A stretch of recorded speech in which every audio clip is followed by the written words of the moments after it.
All right, class. First off, as always, good day. I'm glad you're here. So this lesson's actually very, very short.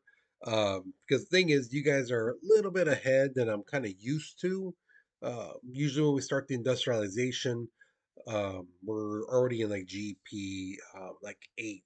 So you guys are a little bit ahead. So I kind of figured might as well start with the intro, get your feet wet a little bit, and that way we can really start with the good stuff on day one of GP 8. Okay. So let's go ahead and get started with this. All right. The objectives and all that stuff, we won't really be talking about that, but we will next week. Okay. So here is your warm up picture. Now, it's kind of hard to see, and I can't move this little. Well, I can. Oh, there it goes. Um, so there is the uh, warm up picture. Now, the thing is, I put on there, what is this artist trying to say about the immigrants coming to the United States? What's like luring them and things like that. So there are two signs on there. You notice on the paper I put on there, there's two hints. That's what I'm talking about, the signs. So look at the signs. Look what they say. One of them talks about no, this and this and that. It lists several things. The other one says free. Okay, and it lists off a couple things. So when you put your responses down, you should not just have one little thing. You should have several things down. Okay. So if you just put one thing down, then yeah, you're not going to get your full points. Okay, just letting you know that right now. Okay, I'm not asking for much. This lesson, as you can see, is just one page. So again, and I'm basically giving you the answer. So uh, do not just put one thing down. Okay, then you guys doing that right now. So let's go ahead and move on to that. Once you see the answer, pause the video, write your response, okay? Because we're moving on in three, two, one. All right. So here's the thing. Um, After the Civil War, some people decided to move from the plantation life, working in farms, things like that, and decided to move into the big cities and things like that, and or move out west where things were happening. The gold rush was already going on in California, but the thing is, people were just like, I want to be a miner. I want to work on the railroad. I want to work in factories instead of just the farm life or working in small stores and things like that. So the ambition of some people just really started to grow. And the thing is, why did some people say, I want to be miners and things like that? Because you have to remember, all along the East Coast, from Maine all the way down to like uh, Florida, South Carolina, Georgia, and all those areas, a lot of the timber, the wood, has been cut down and things like that. The coal, copper, things like that, iron, it's been dug out of the ground, and there are mines along the East Coast, but thing is, some places have like basically tapped out. They said, they basically dug out everything. But out on the West Coast, in the Rocky Mountain areas, there's a lot of fresh water and you there's trees out there, huge trees. Supposedly these things called redwood trees that are massive and huge. Out in here in California, and things like that. And people were just like, "Yeah, I'll go out there." So the quickest way to get to there was basically taking that train halfway through the country. Okay, and these trains would bring people, to be miners who want to explore out west, who wanted to settle out here in the western area.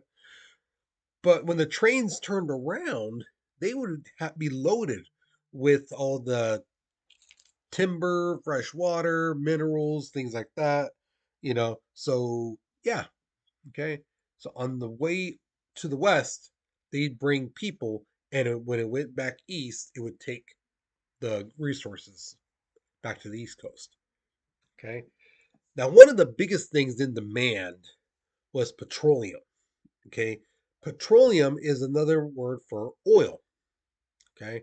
Now, thing is, it was needed to make kerosene. Kerosene is what people use to make lanterns and stoves and just it's what you use to light up your place instead of just using a candle, which was basically a wick and wax. But a stiff wind could blow it out. Where kerosene, the light would could stay on and last longer. You know, so we're going to talk a little bit about this also later on. Okay, we're going to come back to this, but I just want to introduce you to this so you can keep it in the back of your head. Okay. Now, the population of the United States basically tripled from 1860 to 1910. Okay. Now, students said in class, oh, did a bunch of Americans have a bunch of kids? No, no, no, no.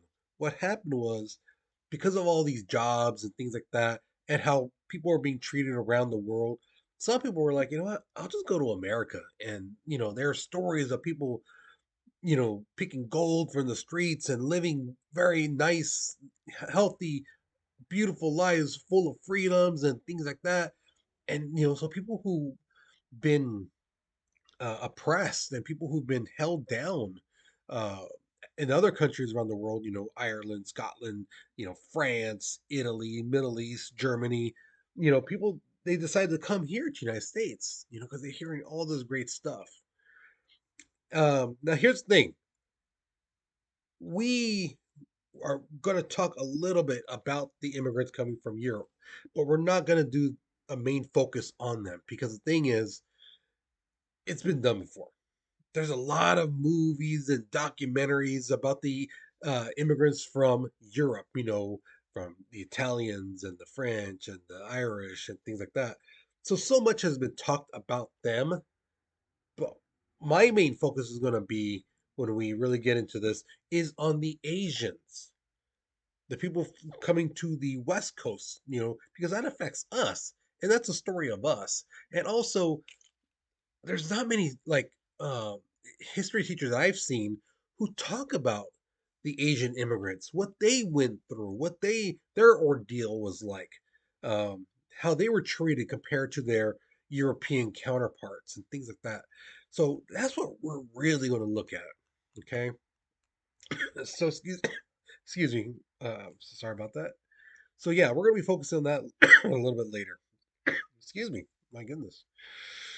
All right. So, many immigrants left again their nation for a better life. They hear so many good things about America. About 20 million or so people come to America. And again, that's within that 50-year span, which, 50 years, that doesn't sound like much. But you have to remember the population of the United States is a lot different than it is now. So to those people back then, it was like, oh my God, so many people are coming to our country and this and that. And it's like, yeah, a lot of them were. Yeah. Now, the thing is, the demand for workers was big because a lot of factories, railroads, mining, um, and thing is, a lot of companies, industries, they like immigrants because that's cheap labor. So they just, I mean, they're welcoming them with the hands open, like, hey, come on in, come on over here. We love you guys. Yeah, because they don't have to pay them as much. And that's what they want, to get the work done and pay down here, you know. All right, so let's go ahead and get to your question. So we have been using petroleum slash oil since 1859. Why do you think we haven't found any other alternate source? You know, why do you think we haven't created something else instead of oil? And remember, oil goes in almost every type of machinery, you know. Why do you think we haven't created something different or used something else? What do you think? What could be a possible reason? So, once you've answered this question, you're done with this lesson. Like I said, it's very short. All right. So, with that being said, you guys, you take care, you be safe, and I'll see you guys later. Okay.